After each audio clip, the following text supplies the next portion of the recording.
초심을 잃지 말라. 두 번째, 느헤미야 10장 1절에서 39절 말씀. 전편에 이어서 계속됩니다.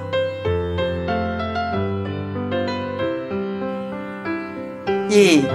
주의를 철저히 지키는 것.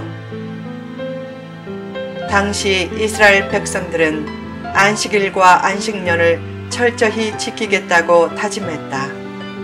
개혁의 가장 기초 요소 중의 하나가 주일 성수다. 어떤 사람은 주일에 식당이나 가게에 가지 않는 것을 주일 성수로 안다. 그렇다면 버스도 타지 말아야 한다. 중요한 것은 정신이다. 주일 성수란 하나님께 예배하고 성도들과 사랑의 교제를 나누고 용서하지 못한 사람을 용서해서 하나님 및 사람과의 막혔던 담을 허무는 날로 만드는 것이다. 하나님은 주일 성수를 하나님의 절대 주권을 인정하는 행위로 보신다. 주일 성수는 저는 모든 것을 다 책임지지 못합니다. 하나님이 필요합니다. 라는 것을 겸허하게 인정하는 행위이고, 돈 버는 행위를 예배를 위해 그치므로 물질 문제도 하나님의 주권에 온전히 맡긴다는 뜻이 담겨 있다. 그러므로 주일 성수는 삶으로 표현된 신앙 고백이다. 특히 자녀에게 주일 성수를 가르치라. 어떤 집사는 고3 자녀에게 이렇게 말한다. 올해는 공부 열심히 하고 대학에 들어가면 교회 열심히 다녀라. 그런 잘못된 자녀 사랑이 자녀를 망친다. 가장 중요한 것은 하나님과의 관계다. 주일 성수를 하다가 재수하게 된다면 차라리 재수하게 하는 것이 인생 전체로 보면 100번 유익하다. 믿음 생활의 기초 중의 기초는 주일 성수다. 주일만 정확히 지켜도 하나님은 그 인생을 지켜주신다. 3. 드리는 의무를 실천하는 것. 그들은 스스로 규례를 정해 해마다 각기 세겔의 3분의 1을 받아 성전을 위해 쓰게 했다.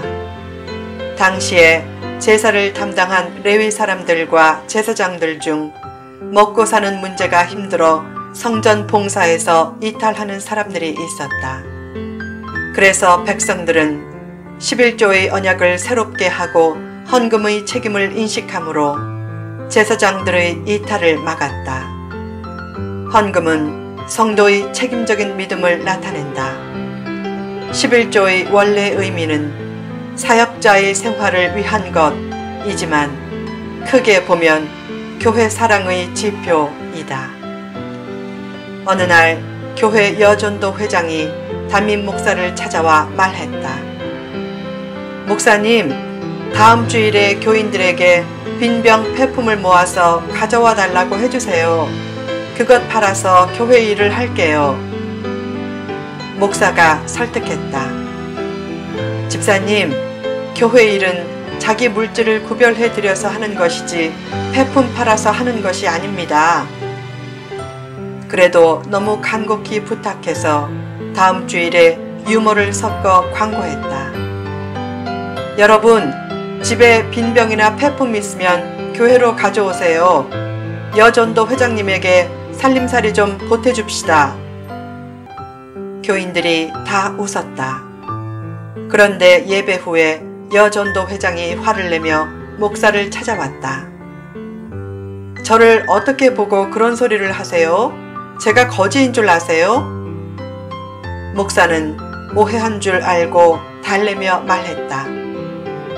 웃자고 한 소리예요. 그 말에 자존심 상했으면 미안해요. 그런데 폐품 팔아 집사님 있으면 자존심 상하고 하나님이 쓰시게 하면 괜찮나요? 이해시키려고 한 말이지만 그 말이 여전도 회장을 더 화나게 했다.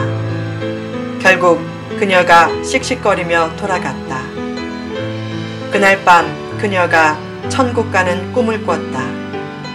천국에 온 다른 교인들의 집은 다 화려했지만 자기 집은 병 조각으로 기둥을 세우고 휴지 조각으로 도배한 누더기 집이었다.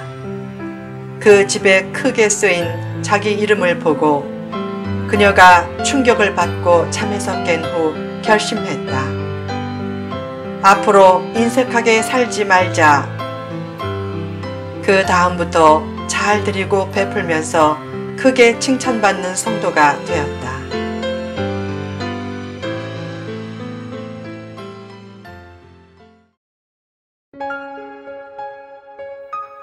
물질은 요즘 시대의 신이 되었다.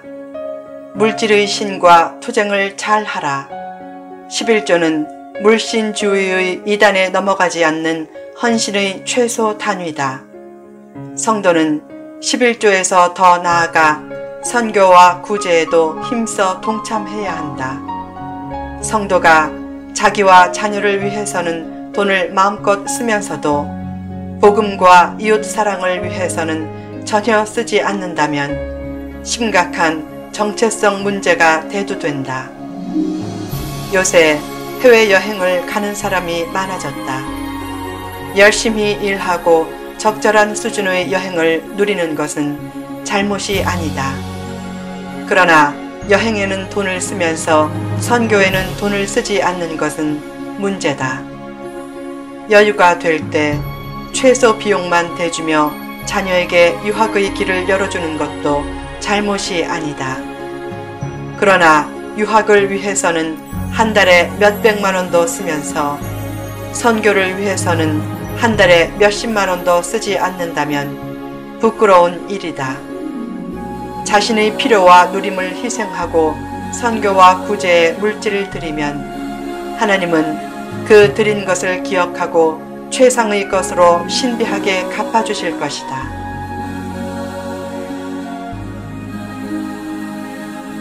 초심을 잃지 않는 개혁신앙. 느헤미야의 혁명은 초심으로 돌아가자는 것이었다. 가끔 교회에서 초대교회로 돌아가자는 구호를 내세운다. 사실 초대교회도 불완전한 모습과 갈등이 많았다. 그런 모습을 담자는 말이 아니라 초대교회 때 가졌던 교회의 사명, 교회의 본질, 신앙의 본질로 돌아가자는 말이다. 빠르게 변하는 세상에서 진짜 사는 길은 같이 변하는 것이 아니라 본질로 돌아가는 것이다.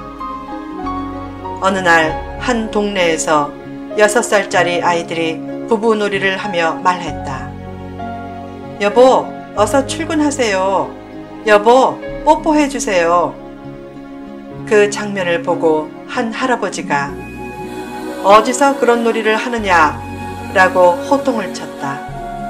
그때 아이들이 딴 데로 가면서 투덜거렸다. 흥, 우리가 한두 살 먹은 애들인 줄 아나 봐. 우리 6살이지, 그치? 세상이 빨리 변하고 있다. 그런 세상의 변화에 순응하는 것이 개혁은 아니다. 참된 개혁은 새롭게 바꾸는 것이라기보다는 말씀으로 돌아오는 것이다.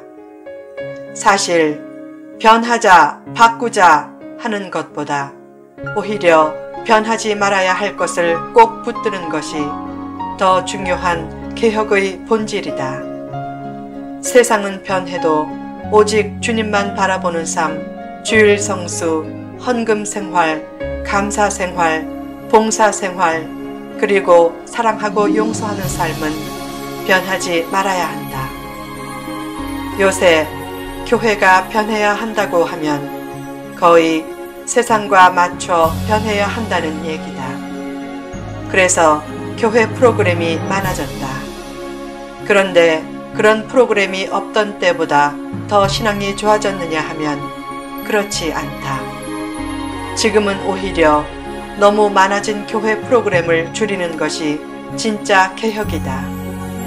하나님은 물질과 프로그램보다 순수한 말씀으로 부흥하는 것을 더 원하신다.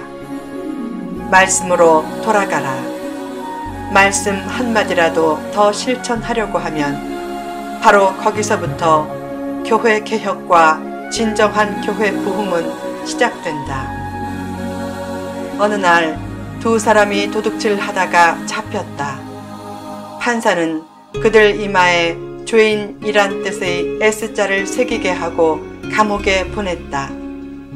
그 후 출소해서 한 도둑은 이마의 S자가 부끄럽다고 그 마을을 떠났다. 반면에 다른 도둑은 예수 믿고 참회하는 마음으로 마을 사람들을 위해 헌신했다. 후일에 그 마을의 한 꼬마가 도둑의 이마에 새겨진 S자를 보고 물었다. 할아버지, 저분 이마에는 왜 S자가 있어요? 할아버지가 말했다. 글쎄, 아마 그 S자는 성자를 뜻하는 S자일 거야. 지금부터라도 사랑과 용서와 이해와 양보를 앞세워 살면 누구든지 성자가 될 수 있다. 거기서부터 참된 교회 개혁은 시작된다. 개혁은 쉽지 않다. 개혁에는 목숨을 걸 각오도 있어야 한다. 옛날에 어떤 나라에서는 새로운 법의 입법을 원하는 사람이 목에 밧줄을 걸고 사람 앞에서 대기해야 했다. 그래서 그 개혁 입법이 시민들에 의해 부결되면 즉시 목매달려 죽임을 당했다. 그처럼 자기 목숨을 걸어야 개혁이 가능하다. 십자가가 없으면 개혁도 없다. 십자가를 지고 져주면 하나님이 이기게 하신다. 죽는 길이 사는 길이고 지는 길이 이기는 길이고 양보하는 길이 얻는 길이고 따뜻한 손을 먼저 내미는 길이 인생을 따뜻하게 사는 길이고 먼저 웃어주는 길이 인생을 웃음이 가득하게 만드는 길이다. 용서하기 힘든 사람을 진심으로 용서하고 축복해주라. 그 모습은 암이 낫는 기적보다 더 큰 기적이다. 그런 기적의 주인공이 되면 하나님께서 내가 내 맘에 쏙 들게 행동하는구나 라고 하시고 크게 축복해 주실 것이다.